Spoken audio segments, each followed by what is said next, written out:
Dalam proses penyembuhan pasien COVID-19, tentunya perlu perhatian khusus dari tim medis, baik vitamin maupun yang lainnya. Dalam proses penyembuhan, tentunya memakan waktu 12-14 hari dalam kurun waktu tersebut.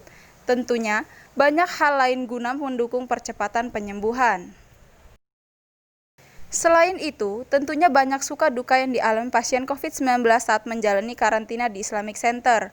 Menurut Nora CS, salah satu pasien yang telah sembuh banyak hal yang harus dilakukan guna proses penyembuhan. Selain vitamin, ia dan teman-temannya tetap melakukan aktivitas seperti olahraga dan lainnya. Pada saat kita di karantina, tentunya siapapun sedih, tentu ada. Sedihnya adalah berpisah dengan keluarga. Artinya selama di karantina tentunya kita tidak bisa berjumpa dengan siapapun, dengan keluarga, anak-anak gitu ya. Kemudian suami, sahabat-sahabat yang biasanya kita berkumpul, tentunya ada rasa sedih berpisah dengan keluarga, itu yang pertama.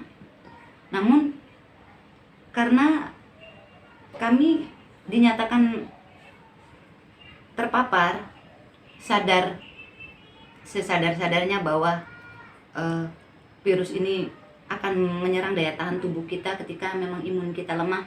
Kami di awal pertama kami masuk mulai bagaimana kami berkoordinasi untuk membangkitkan semangat, menumbuhkan kekuatan untuk saling mendukung.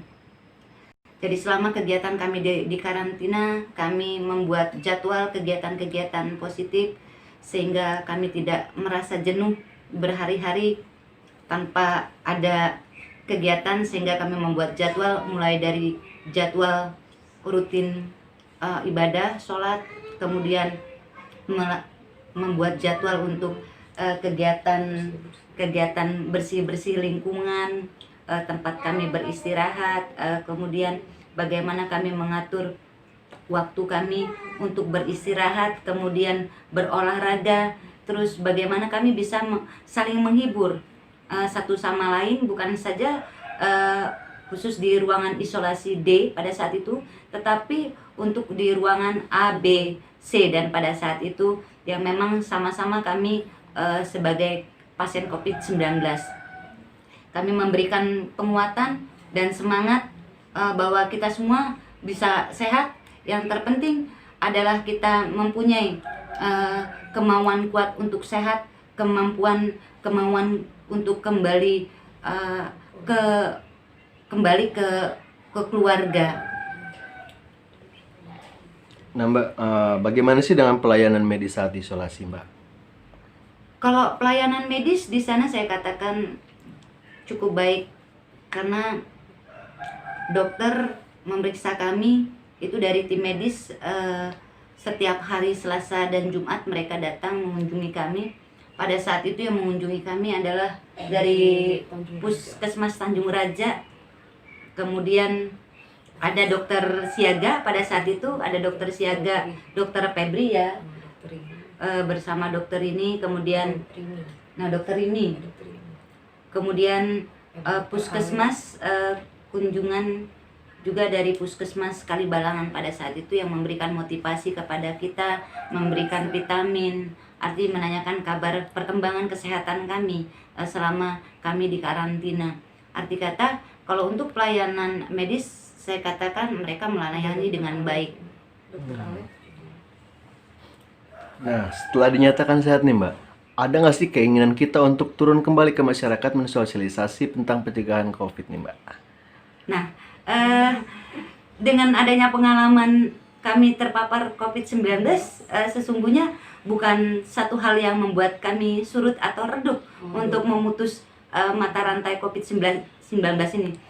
Ketika kami mempunyai pengalaman secara pribadi sebagai pasien COVID-19, tentunya kami justru mempunyai tanggung jawab dan kewajiban bagaimana kami bisa memberikan pemahaman kepada masyarakat, memberikan penguatan kepada masyarakat agar mereka tidak takut kepada virus COVID-19 ini, karena ini bukan aib. Ini bukan aib pandemi internasional yang bisa menyerang siapapun, baik itu dari kalangan tua, muda, miskin, kaya, ataupun siapapun dia. Jadi kami punya kewajiban dan tetap akan turun ke lapangan dan mendeklarasikan setelah sehat. Pada saat itu setelah sehat kami berkoordinasi kepada Satuan Gugus Tugas COVID-19 Kabupaten Lampung Utara. Kami mendeklarasikan diri untuk menjadi relawan COVID-19 dan tetap melakukan penyuluhan kepada masyarakat bagaimana kita melakukan pencegahan, kemudian memutus mata rantai COVID-19 ini agar terputus dan tidak mewabah, dan yang akibatnya akan berdampak kepada seluruh berdampak kepada seluruh kegiatan-kegiatan kita, berdampak kepada ekonomi, aktivitas kita, dan menimbulkan kejenuhan yang berkepanjangan. Terakhir nih Mbak ya, COVID-19 ini kan tanggung jawab bersama, bukan hanya pemerintah saja. Nah, ada nggak sih imbauan kita untuk masyarakat di Lampung Utara agar tidak terpapar COVID-19 dan juga biar tidak ngeyel? Virus COVID-19 ini, sekali lagi, ini bukan aib tapi pandemi. Artinya menjadi kewajiban kita bersama, baik masyarakat, pemerintah, dari semua pihak, untuk mempunyai kesadaran bahwa kita harus saling bahu-membahu. Bagaimana kita memutus mata rantai, mencegah penularan lebih luas COVID-19 ini. Dengan satu adalah tetap menerapkan protokol kesehatan.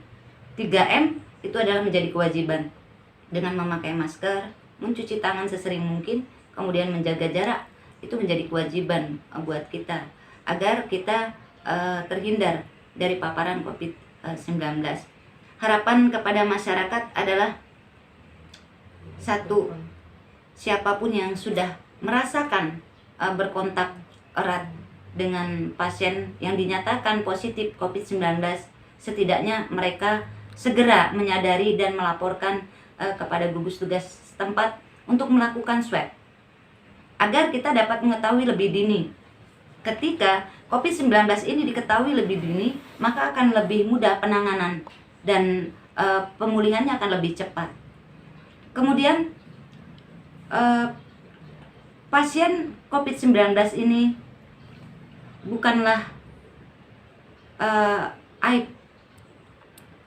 Jadi saya berharap kepada masyarakat di luar sana yang belum terpapar, dan harapan saya tidak terpapar, jangan mengucilkan, jangan menganggap remeh bahwa memang virus corona ini hanya hoax atau hanya mengada-ada atau hanya rekayasa politik yang diciptakan, disengaja dibesar-besarkan. Tidak, karena saya sendiri adalah pasien COVID-19 dan saya merasakan bagaimana rasanya terpapar COVID-19. Tentunya banyak hal yang kami rasakan, baik secara fisik maupun secara mental. Secara fisik yang bergejala, alhamdulillah, karena kami membangun mental kekuatan kami dan yakin bisa sembuh, hingga gejala yang kami rasakan tidak terlalu terasa.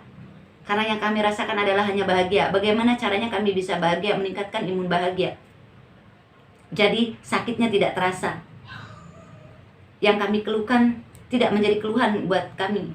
Justru kami bersyukur, alhamdulillah, ketika kami diberikan Allah ujian dengan terpapar COVID-19 ini, kami lebih banyak mendapatkan ilmu, menambah pengalaman dan wawasan kami, sehingga untuk kami turun ke lapangan kembali, kami akan bisa lebih rinci menjelaskan apa virus COVID-19, bagaimana rasanya, dan bagaimana penanggulangannya ketika kita sudah terpapar COVID-19.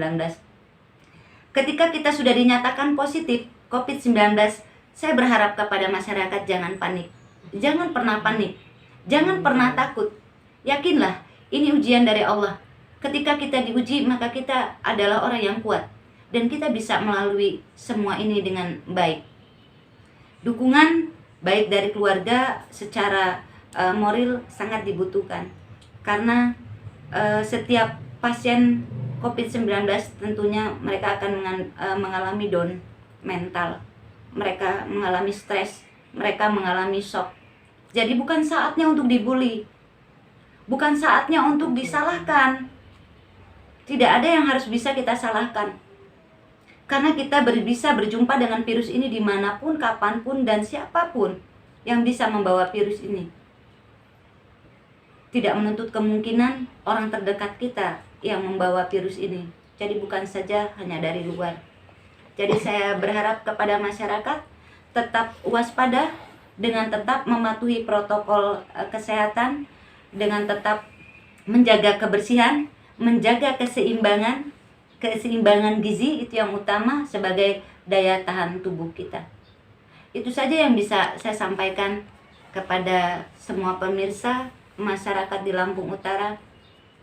COVID-19 bukan untuk ditakuti, tapi bagaimana kita hentikan penyebarannya dengan tetap kita membangun kekuatan secara fisik, mental, kita melawan COVID-19. Itu saja saya akhiri. Wabillahi taufiq wal hidayah. Wassalamualaikum warahmatullahi wabarakatuh. Salam sehat dari kami LSPM Lampung. Dari Lampung Utara, Aryani melaporkan.